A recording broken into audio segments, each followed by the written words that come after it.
கிறிஸ்துவுக்குள் பிரியமானவர்களே, read by the word YouTube சேனலுக்கு மீண்டுமாய் உங்களை வாழ்த்தி வரவேற்கிறேன். கர்த்தர் நம்மோடு இருந்து நம்மை ஆசீர்வதித்து நடத்துவாராக. இந்த நாளிலும் பரிசுத்த ஆவியானவரை கொண்டு வெற்றி பெற பரிசுத்த ஆவியானவர் நம்மிலே சுதந்திரமாய் செயல்பட, அவர் நம்மிலே துக்கப்படாமல் இருக்க இன்னொரு காரியத்தை குறித்து உங்கள் முன்பதாக வைக்க விரும்புகிறேன். இது நேற்றைய எபிசோட்ல 16 பேசினதை போல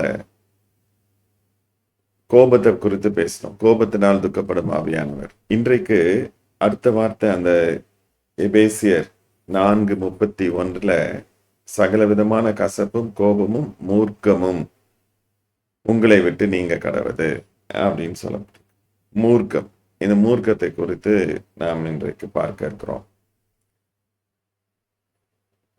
இந்த மூர்க்கம்னா என்ன? ஆங்கிலத்துல ரேஜ் என்று சொல்லப்படுகிறது. இந்த ரேஜ் இந்த மூர்க்கம் எதனுடைய வெளிப்பாடு என்றால் கோபத்தினுடைய உச்சக்கட்ட வெளிப்பாடு. செயல் வடிவம் கொடுக்கப்படும் கோபத்துல. நம்மள ஏதாவது வார்த்தைகளை சொன்னவங்க இல்லை ஏதாவது நம்மளுக்கு அசௌகரியங்களை உருவாக்கினவங்க மேல வருத்தம் இல்லை. இப்போ அந்த கோபம் இருந்தனால அந்த கோபம் என்ன பண்ணுதுன்னா நம்மள மூர்க்கத்திற்கு கொண்டு போயிருது. ரேஜ்ல பழி வாங்கணும். அவங்களுக்கு எனக்கு வருத்தம் உண்டாக்கின அவர்களுக்கு வருத்தம் உண்டாகணும் அப்படின்ற அந்த உணர்வு தான் ரேஜ் இல்லைன்னா மூர்க்கம் என்று பார்க்கிறோம். வேதத்துல எபேசியர் 4:26 இப்படியாக சொல்லுது, நீங்கள் கோபம் கொண்டாலும் பாவம் செய்யாதிருங்கள்.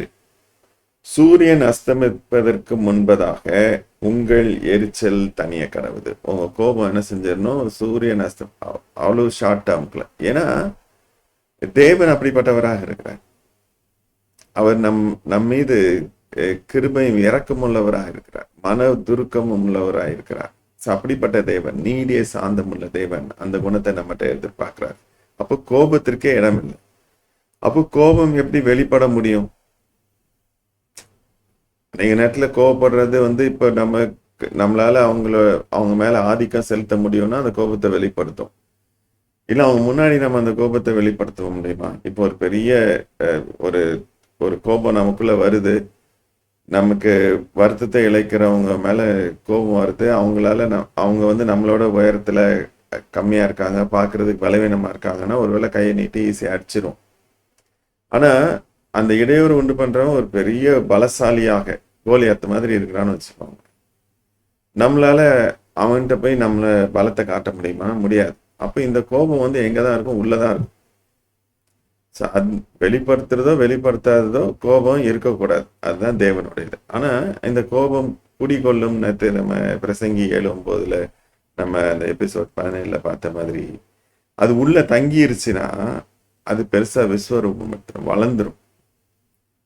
அந்த வளர்ந்து அது தீவிரம் அடைஞ்ச உடனே அதனுடைய வெளிப்பாடு ரொம்ப கொடியதாக மாறிடும். அதனால்தான் வேதம் எச்சரிக்குது, இந்த கோபம் மூர்க்கமாக மாறுறதுக்கு முன்னாடி நம்ம என்ன செய்யணுமா, அதை தனிச்சிடணும்.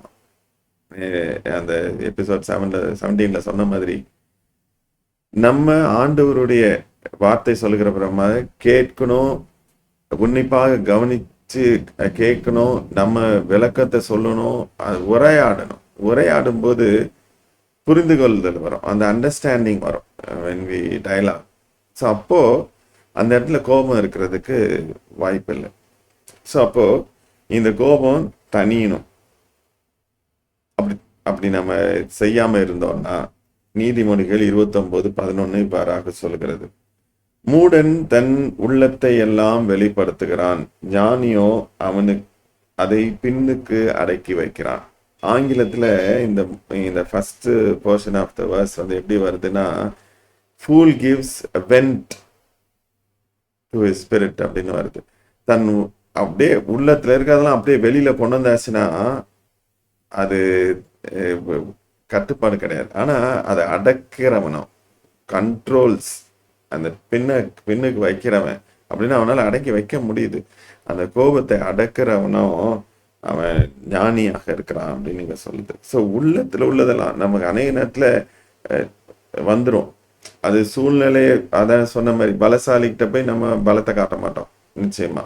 அப்போ அடக்கி வைக்கிறோம், அது வேற அடக்குதல். ஆனா கோபம்ன்றது உள்ள இருக்கு, அது இல்லாம சூரியன் அஸ்தமிப்பதுக்குள்ளனா அது உடனடியா அன்னைக்குள்ளே அந்த ஷார்ட் அக்கௌண்ட்ஸ் அன்னைக்குள்ளேயாவது அந்த கோபத்தை நம்ம உள்ளத்துல இருந்து எடுத்து போட்டுடணும். அப்படி எடுத்து போட்டோம்னா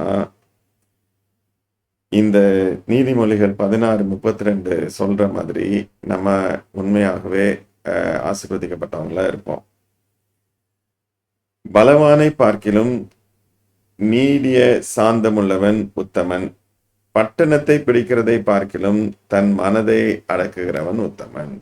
ஸோ நமக்கு ஒரு பட்டணத்தை, ஒரு சிட்டியை வந்து நம்ம கேப்சர் பண்றதை விட நம்ம உள்ளத்தை அடக்கிறது வந்து ரொம்ப பெரிய ஆசீர்வாதம்னு வேதம் சொல்லுது.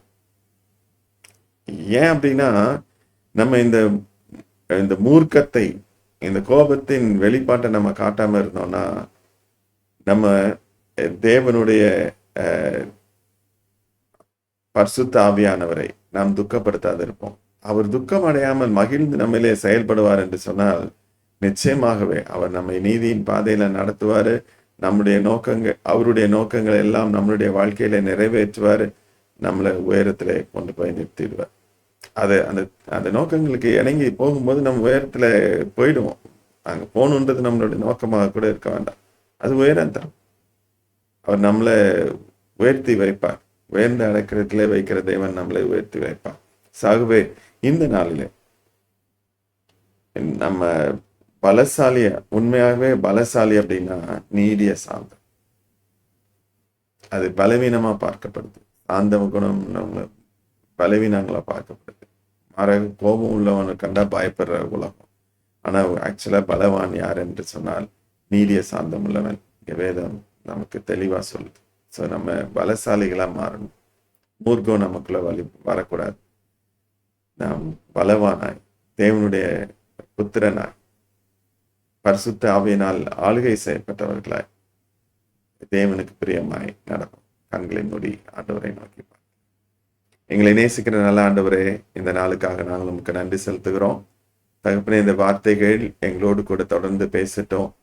ஆண்டவரே, எங்களுக்குள்ளாக கோபம் இல்லாதபடி ஆண்டவரே அதை நாங்கள் தீர பேசி ஆண்டவரே பதில் தரும்போது அதை உன்னிப்பாக கவனித்து ஆண்டவரே நீடிய சாந்தத்தை காத்து கொண்டு ஆண்டவரே அதுல வெற்றி பெற எங்களுக்கு கிருபை செய்யும். சூரியன் அஸ்தமிப்பதற்குள்ளாக அந்த கோபம் தனியணும்னு போட்டிருக்கு. அப்படி தனியாட்ட ஆண்டவரே அது மூர்க்கமாக மாறி ஆண்டவரே எங்களையும் எங்கள் சுற்றில இருக்கிற ஆண்டவரே அன்புக்குரியவர்களையும் கூட அது பாதிக்கிறதாக இருக்கிறது. அதுக்கு எல்லாற்றுக்கும் மேலாக பரிசுத்த ஆவியானவரை துக்கப்படுத்துகிறதா இருக்கிறது என்று நாங்கள் உணர்கிறோம். ஆண்டவரே, இதுல எங்களுக்கு மாற்றத்தை தாரும், வெற்றியை தாரும், எங்களை மறுரூபப்படுத்தும். உங்களுடைய அன்பின் கரங்களிலே விட்டுக் கொடுக்கிறோம், பொறுப்படுத்திக் கொள்ளும். இயேசுவின் நல்ல நாமத்தில் ஏறெடுக்கிறோம் எங்கள் ஜீவனுள்ள நல்ல பிதாவே. கர்த்தர் தாமே உங்களை ஆசீர்வதிப்பாராக. தொடர்ந்து இந்த வசனங்கள் உங்களை உயிரூட்டட்டும்.